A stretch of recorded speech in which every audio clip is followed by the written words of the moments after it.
Buonasera e bentornati su London One con un'altra puntata questo pomeriggio di Il Medico Risponde. Sono le 18 in punto ai microfoni Rosita Doug per parlare di una delle tematiche molto trend del momento. Stiamo parlando della terza ondata di caldo che c'è in Regno Unito, un paese che non è abituato ad affrontare queste alte temperature. E allora come proteggerci dal caldo, ma soprattutto come rimanere freschi in case dove non c'è l'aria condizionata? Lo chiediamo all'health expert del Coventry University, Dr Thake. Good afternoon.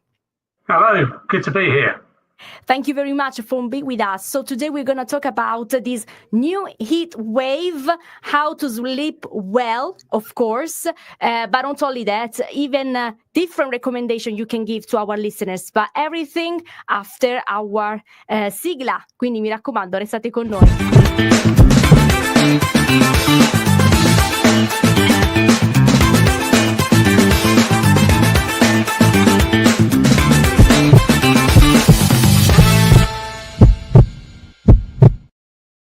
Ma prima di iniziare chiediamo perché solitamente quando fa così tanto caldo non riusciamo a dormire la notte. So why, Dr. Thake, usually it's very difficult for us to sleep at night when it's so hot?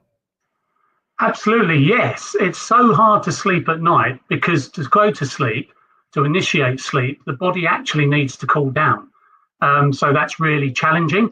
When you're warmer than is ideal, it's very difficult to get to sleep, particularly more so if you're hot and sweaty and generally uncomfortable.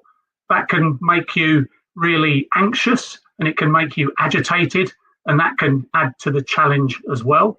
If you've not drunk enough in the day, you might be a little dehydrated, and that can also make things more difficult as well. So our body, il nostro corpo ha bisogno di temperature molto più fredde solitamente la notte per rilassarci e essere pronti per andare a letto, ed è così che il caldo ci rende le cose più difficili. So how can we make our bedroom a little bit cooler? And I'm referring to all those people that unfortunately don't have air conditioning, for example. Absolutely, yes. A key thing is to try and keep sleeping spaces as cool as possible in the daytime. And a way to do that, if you have windows at the back and the front of the house, is to open those if the air temperature outside is cooler than that inside. That will generate a nice flow of air in the daytime. Some people can close shutters and curtains as well. Covering the windows with foil or emergency blankets even in really hot, direct sunny conditions can be beneficial. Okay, that's quite interesting. I never tried that, even in Italy, to be honest with you. So foil on the window? Absolutely, yes. Yes, that will reflect the incoming solar radiation and will cool things down. Ecco, adesso lo diciamo anche ai nostri ascoltatori: avete mai provato a mettere la carta, adesso non mi viene il termine in italiano, però abbiamo capito, no? Il famoso foil davanti alle finestre. A quanto pare aiuterebbe a rendere gli ambienti di casa più protetti dal sole, quindi respingere i raggi solari e lasciare gli ambienti un po' più freschi. Naturalmente chiudere le finestre o aprirle in alcuni orari della giornata in cui non fa così tanto caldo, in modo tale che entra un po' d'aria fresca, se ci dovesse essere, e dormire meglio la notte. One time you actually mentioned the starfish sleeping position. What's that? Oh, absolutely. And that's really just in order to increase airflow across the body and expose as much of the body surface area to air as possible, rather than insulate yourself with your arms close to your body and your legs together. There are other things that you can do to cool down. It's the demonstration, like this. We need to sleep like this. Absolutely, absolutely. Out like this, with as fewer clothes on as you're comfortable with. It's really good if you're lucky enough to have a fan in the bedroom, and to hang a damp towel in front of that fan, or put a bowl of ice in front of that fan, because that can cool the air and alleviate heat stress as well. Of course. A cool shower before bed a cool bath before bed, and then not drying yourself, just dripping dry can aid cooling as Personally, well. can I share an experience? Because you were talking about shower. Actually, I prefer hot shower because then after it, I feel more refreshed. I mean, the contact of like my body is completely warm and hot, and suddenly I can feel the difference. It's something that actually is scientifically proved that it's better a hot shower, even though it's like killing us. But after the release is much better. Do you think so? I would, under normal thermal conditions, where ambient temperatures say 20 degrees, I would agree with you. But in a situation where you're probably warmer than you otherwise would be anyway, and your core body temperature and skin surface temperature is higher, cooling would be of benefit, because you'll cool the skin surface and the muscles, and when you leave that shower, your blood will go to those muscles, pick up that coolness and take it back into your core, which will help induce that sleep and make you feel calmer under really warm conditions.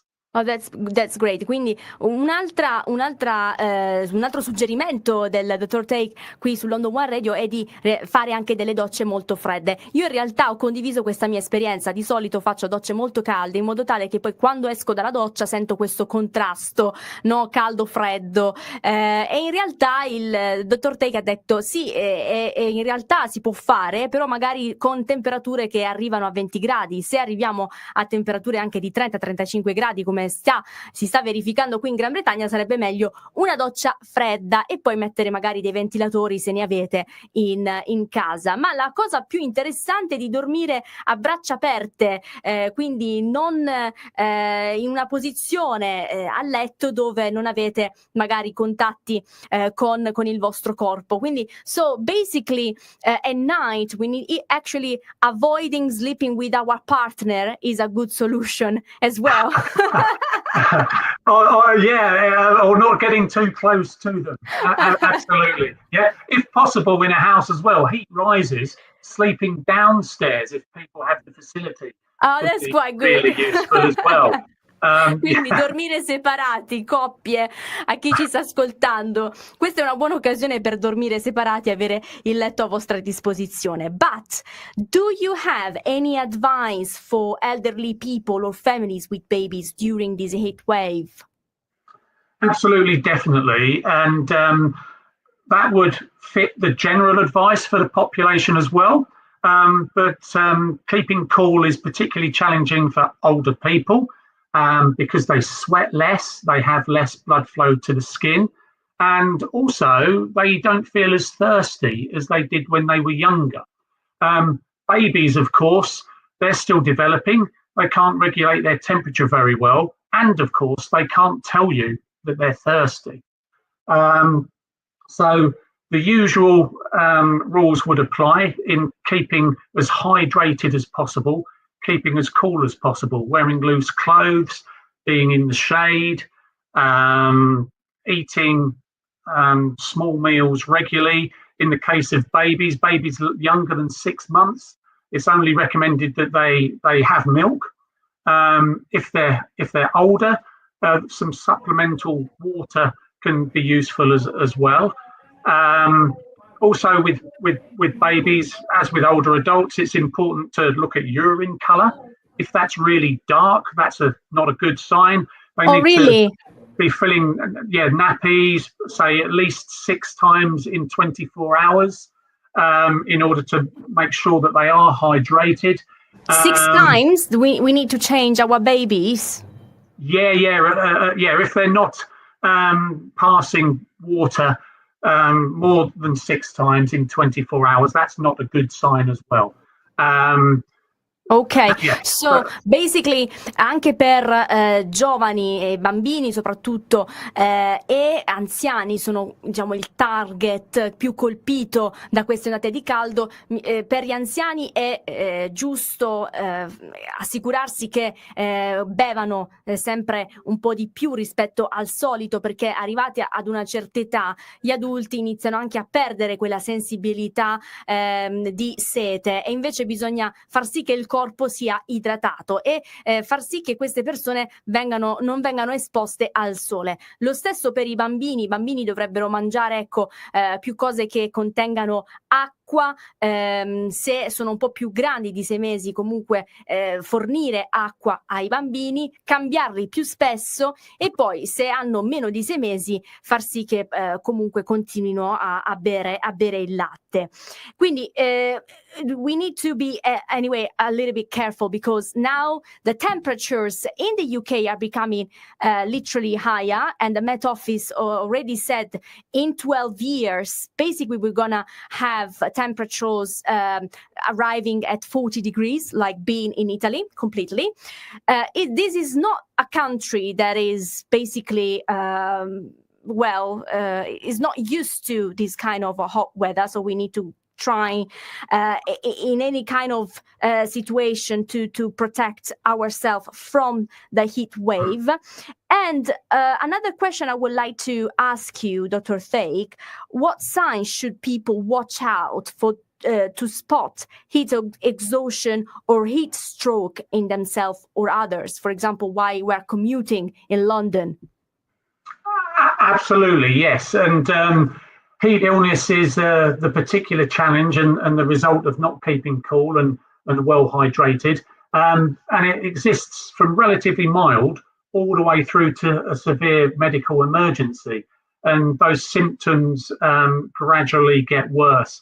So dehydration, an individual can notice in themselves. If they have a dry mouth, they have dark urine, they feel a little fatigued, and they can correct that by drinking more water, drinking some electrolytes, going to a cool place, having a stretch maybe. Their muscles might start to cramp as time goes by. Then we move on to heat exhaustion, which is a little more concerning, where you're fatigued, you feel dizzy, you may have a headache, your skin may be cool and clammy, which is sort of counterintuitive because blood's not going to the skin anymore. And you may even start to feel sick and be sick.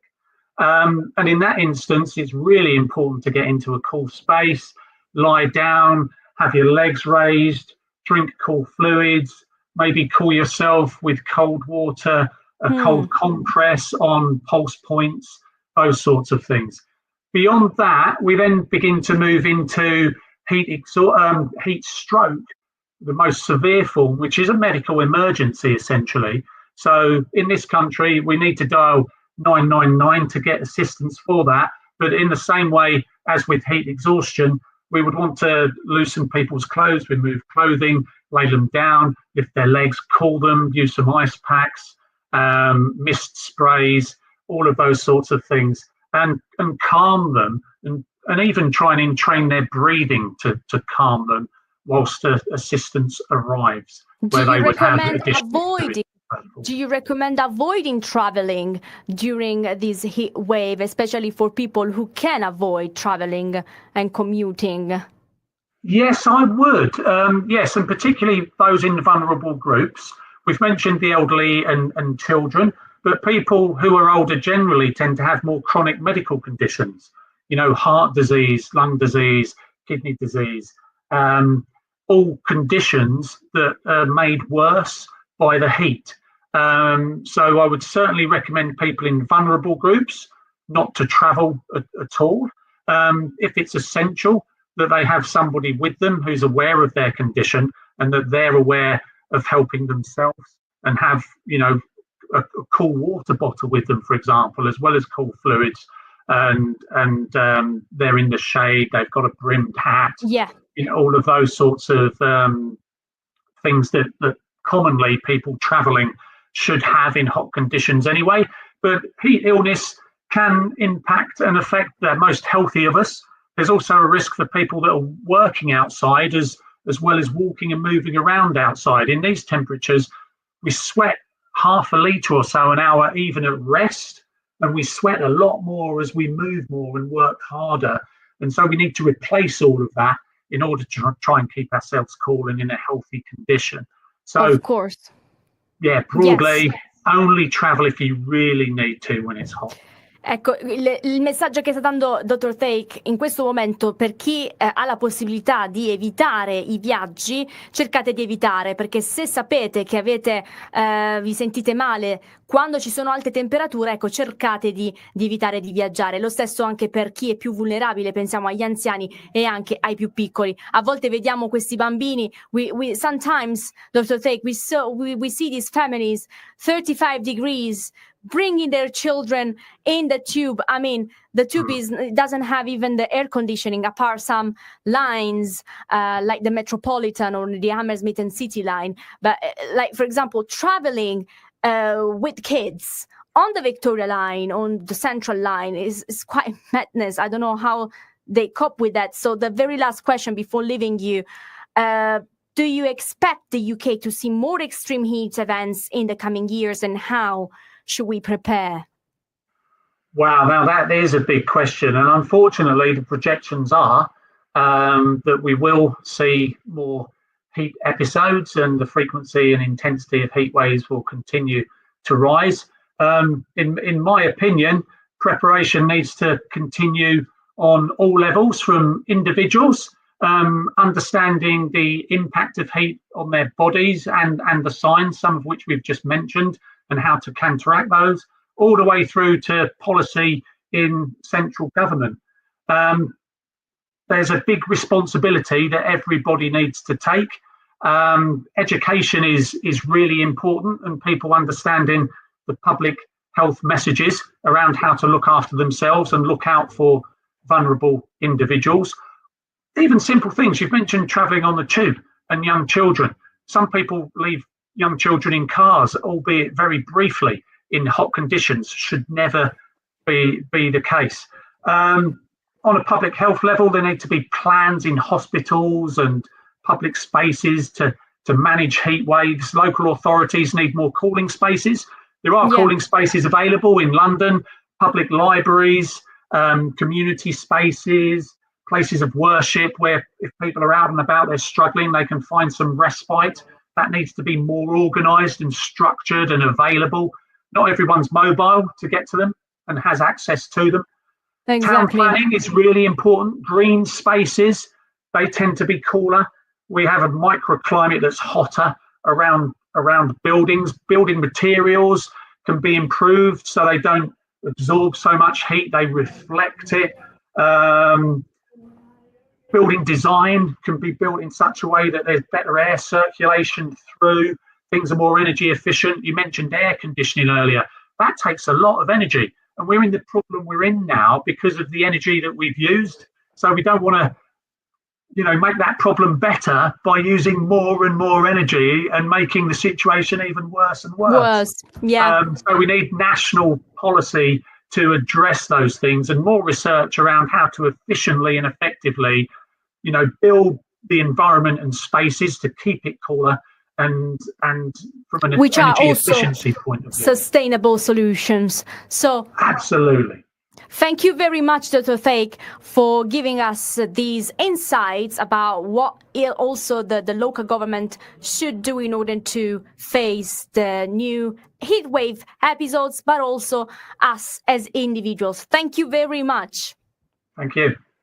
Bene, grazie ancora per averci seguito su London One Radio, un briefing in italiano di quello che il Dr. Thake ha appena detto. In realtà il Regno Unito si dovrebbe preparare a questi episodi di alte temperature, ristrutturando anche le stesse città con materiali utilizzati per costruire case che non assorbano così tanto il calore, come lo vediamo anche adesso. Le case degli inglesi, dove noi stessi abitiamo, non sono sono fatte per affrontare queste alte temperature, e pensare anche di costruire, perché no, degli ambienti dove le persone magari mentre stanno camminando, fanno le proprie commissioni, possono fermarsi un attimo e rigenerarsi al fresco. Avere più ambienti verdi, perché di solito sappiamo che a contatto con la natura si sta meglio se c'è un laghetto, se c'è un albero, ecco, l'ambiente in quell'area si sta molto più freschi, e poi cercare il più possibile anche noi di non esporci più di tanto al sole, soprattutto nelle ore di punta, e proteggere i nostri bambini. Spesso vediamo sulla metropolitana famiglie che portano i bambini piccolini sulla metropolitana come la Victoria Line, la Central Line. Ecco, in quei casi cerchiamo di evitare e far star bene i nostri bambini. Spero vi sia piaciuta questa puntata di Il medico risponde, che ha cercato di affrontare una tematica del momento, quindi spero che con questi suggerimenti forniti da un esperto del Coventry University che si occupa proprio di questo sia molto più facile vivere in queste grandi città della Gran Bretagna. Grazie ancora per averci seguito, e come sempre vi auguriamo